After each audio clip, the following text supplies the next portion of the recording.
nefes ayladım sarıca gülüm. Güzel kıyılar içinden söyledim ben seni. Gülüm vasfedip seni yazdım ben şunuyum. Kabul et bu sözlerimi altın taşlı kıyım. İnce billi kara gözlü Türkmen gözlü. Sarı saçlı güzel kıyı söyledim ben seni. Şu ayda men amami bağışlayan sana. Yara odan söz yetmez senin vasfına.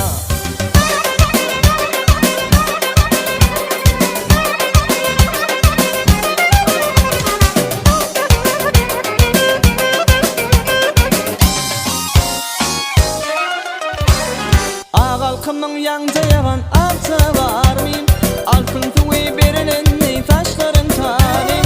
Orta boyun gelmedim yerden halim. Göze güçlüğe hayran tarih başlığıyım. İnce billi kara gözlü Türkmen gözlü. Sarı saçlı güzel kıyısıyan ben seni. Şu ayda men amami bağışlayan sana. Yara odan söz yetmez senin vasfına.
İnce billi kara gözlü Türkmen gözlü.